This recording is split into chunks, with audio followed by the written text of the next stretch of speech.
quieres mejorar el rendimiento escolar y deportivo de tus hijos, dale Implexin. Implexin es un multivitamínico estimulante del apetito. Implexin, el multivitamínico de Laboratorios Ameripharma. Bien, Maurice Ostfeld es un economista extraordinario.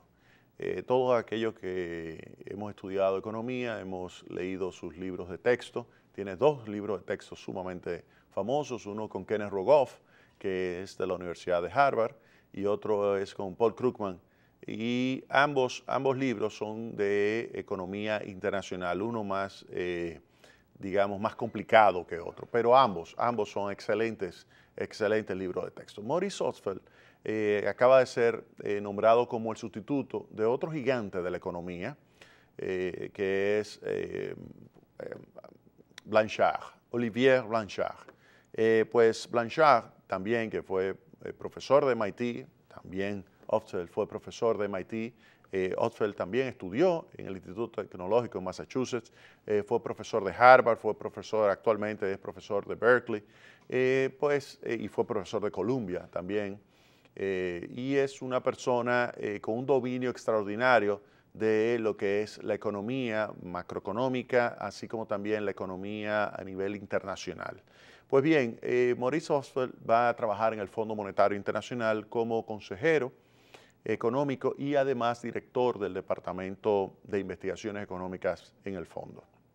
Y lo más interesante es que entre muchísimos de sus trabajos tiene uno, el cual yo quiero hoy utilizar para sacar lecciones para la República Dominicana. Lecciones que están relacionadas con el comentario que hice en el segmento anterior y que, para que ustedes vean cómo se hace política económica a partir de las experiencias de otros países. Miren, hay uno de los artículos, tiene que ver con crisis financieras, y ellos lo que hacen es realizar un modelo para determinar la probabilidad de que ocurran crisis financieras en un determinado país. Una crisis financiera es una combinación tanto de una crisis bancaria como una crisis cambiaria. Una crisis bancaria por el hecho de que hay una situación en la cual los agentes económicos le pierden confianza al sistema bancario nacional, deciden retirar sus monedas, deciden retirar sus depósitos, y esto hace que haya corrida, que haya quiebra de bancos. Eso sucedió, por ejemplo, recientemente, año 2008, en los Estados Unidos. Hubo una cantidad enorme de entidades financieras que quebró. Lo otro es crisis cambiaria. Cuando hay una crisis cambiaria es el hecho de que se está en una situación en la cual el valor de la moneda se deprecia significativamente, porque es lo que está pasando, por ejemplo, en Venezuela. En Venezuela ustedes han visto cómo en los últimos meses el bolívar ha llegado a cotizarse por encima de los 600 bolívares por $1. O sea que estamos ante una situación en la cual se ha perdido totalmente el control y la confianza en esa moneda venezolana. Pues bien, Ostfeld escribió un paper que para determinar la probabilidad de que ocurran ese tipo de crisis, esas crisis financieras. Y entonces para eso él toma de todas las crisis de 1973 al año 2000, todas las crisis de 1973 al año 2000, tanto de países desarrollados, como el caso de Estados Unidos, como es el caso de Inglaterra, como es el caso de Alemania, como es el caso de España, etcétera, así como también países emergentes, como es el caso de Brasil, Rusia, la India, China y países no tan, digamos, emergentes, es decir, en una situación todavía un poquito más baja, como es el caso de muchos países latinoamericanos o centroamericanos. Pues bien, él toma toda esa información y elabora un modelo econométrico, un modelo de probabilidad de crisis financiera, y determina lo siguiente. Él busca, bueno, cuáles son los factores que explican que de 1973 y al 2000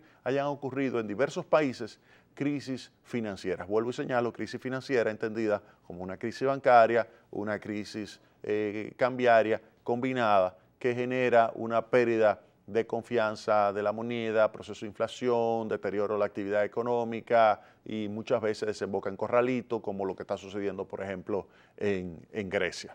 Pues bien, dos elementos son comunes, dice el profesor Maurice Ostfeld, que lo escribió con el profesor Gourinchas también de la Universidad de Berkeley. O sea, los dos, cuando escribieron este artículo, estaban en la Universidad de Berkeley.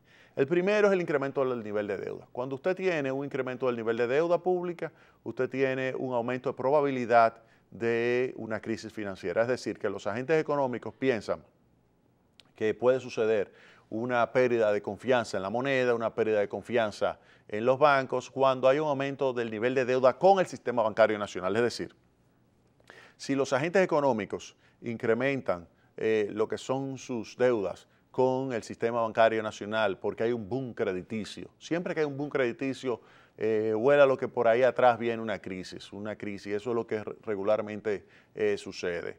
Entonces, ellos han demostrado que cuando hay un boom crediticio, cuando hay un aumento significativo de la deuda de los agentes económicos con la banca local, y cuando hablo de agentes económicos, hablo de agentes económicos privados como públicos, con la banca local, esto aumenta inmediatamente la probabilidad de una crisis financiera.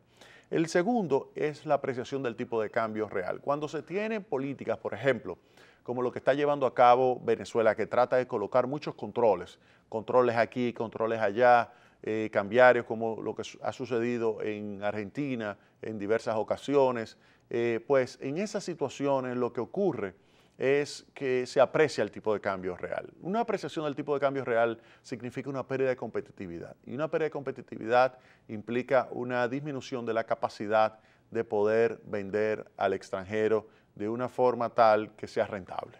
Y al disminuir esa capacidad se obtienen menos divisas, y al obtener menos divisas hay una presión a que se devalúe la moneda.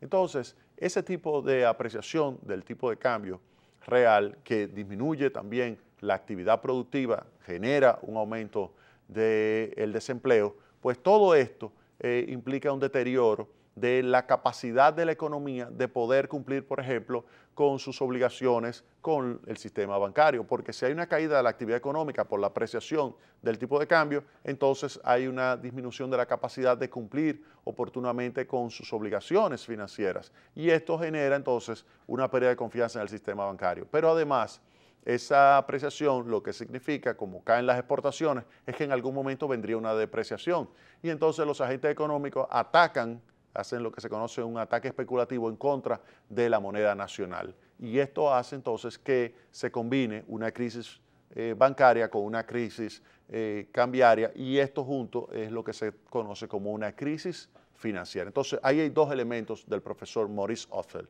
Primero, cuando usted tiene un aumento significativo de deuda con el sistema bancario nacional, puede venir una crisis financiera. Segundo, cuando usted tiene una apreciación del tipo de cambio real, que pierde competitividad la economía, eso puede generar una crisis financiera.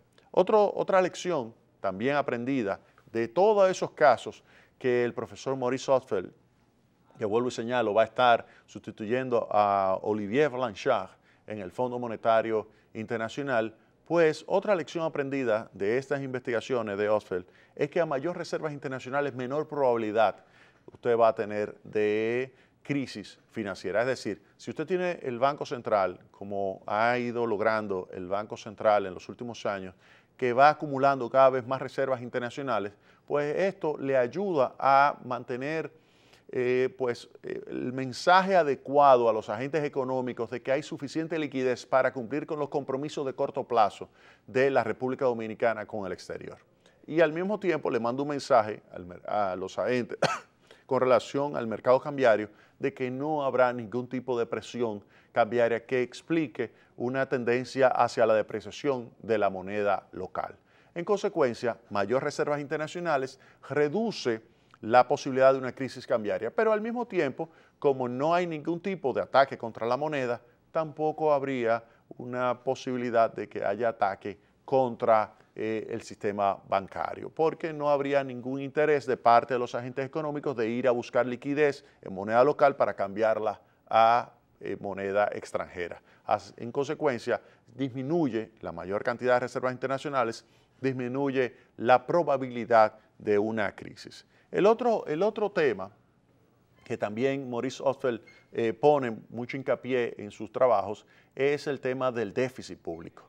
A menor déficit público, también menor probabilidad de crisis financiera. Es decir, si usted tiene que ha reducido el déficit público, como el caso de la República Dominicana, el 6,6 a 3%, esto es un mensaje de que la probabilidad de una crisis financiera se ha reducido. Ahora, si usted logra, como nosotros le hemos estado recomendando a las autoridades, reducir el déficit del 3% a 1.5%, entonces con eso se lograría todavía más disminuir la probabilidad de una crisis financiera. Claro está, hay otros elementos que hay que añadir que también influyen sobre la probabilidad de una crisis, como por ejemplo el saldo de la cuenta corriente de la balanza de pagos. Si ese saldo, el déficit, disminuye, pues la probabilidad de crisis también disminuye. En ese sentido, hay que recordar que el déficit de cuenta corriente de la balanza de pagos, después de haber alcanzado alrededor del 7% del PIB, está situado para este año y previsto, se tiene estimado que se colocará por debajo del 2% del PIB. Y eso es algo que ayuda también a disminuir la probabilidad de la crisis financiera. Es decir, que para el caso de la República Dominicana, si uno ve la lista de todos los elementos que ha colocado Ostfeld, que hay que darle seguimiento para verificar y calcular lo que es la probabilidad de crisis financiera, ustedes se pueden dar cuenta de que se han estado adoptando medidas que han ido ayudando a reducir esa probabilidad. Vámonos a la pausa.